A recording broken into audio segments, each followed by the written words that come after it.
otępienne stanowią jeden z najistotniejszych problemów starzejących się społeczeństw? No, po prostu dlatego, że to jest 470 000 osób bez pomocy, zarówno z punktu widzenia służby zdrowia, jak i niestety opieki społecznej. Wszystko to robi się jakby z doskoku, po partyzancku. Nie ma żadnego systemu ani w tej dziedzinie, a one powinny stworzyć system i to system wspólny, co jest największym wyzwaniem.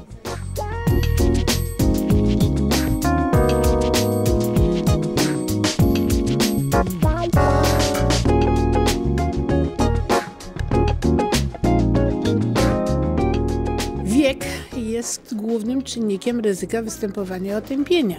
W każde 5 lat przyrasta, podwaja się liczba osób zagrożonych wystąpieniem otępienia, jeżeli mówimy o grupie osób powyżej 65 roku życia. Czyli czym żyjemy dłużej, tym jest większe ryzyko, że będzie coraz więcej chorób, w które cechą charakterystyczną jest to, że występują u osób starszych.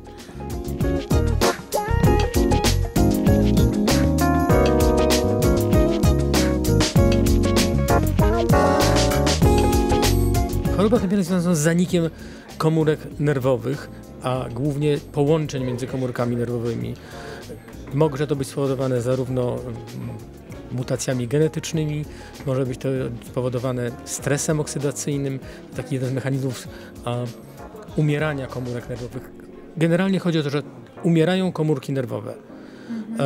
Drogi do umierania są związane z różnymi mechanizmami biologicznymi. Jednym z mechanizmów, tym, którym ja się zajmuję od wielu lat w odniesieniu do choroby Parkinsona, ale ten sam mechanizm obowiązuje w innych neurodegeneracjach i to jest stres oksydacyjny, gdzie istotną rolę może odgrywać wolne żelazo. Wszystkie neurodegeneracje natomiast są jakimś rodzajem choroby białek mózgowych. Białek, które są nieprawidłowe, robią się nieprawidłowe i one chyba są przyczyną umierania komórek.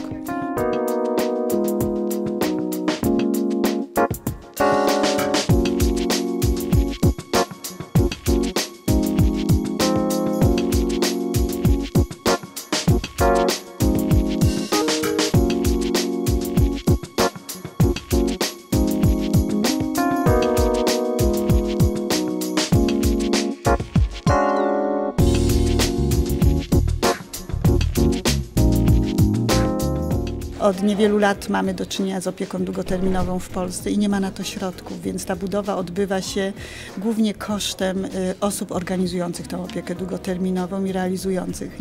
Nie ma na to środków, więc ta dostępność jest po prostu jaka jest, bardzo, bardzo niewielka. To znaczy jaka? Tylko dla pacjentów, którzy są prawie niemal całkowicie zależni od pomocy zewnętrznej i obożnie chorzy. Oblicza się tę samodzielność na podstawie takiej skali Bartel. Ona obejmuje 10 podstawowych funkcji życiowych, czy człowiek może samodzielnie chodzić, ubrać się, zjeść, czy kontroluje wydalanie. I maksymalnie można uzyskać 100 punktów. To jest zadowalający stan funkcjonowania człowieka. Natomiast my do opieki długoterminowej kwalifikujemy tylko osoby, które nie przekroczyły 40 punktów w skali Bartel. Jest to, powiedziałabym, 1/3 osób potrzebujących stałej opieki długoterminowej.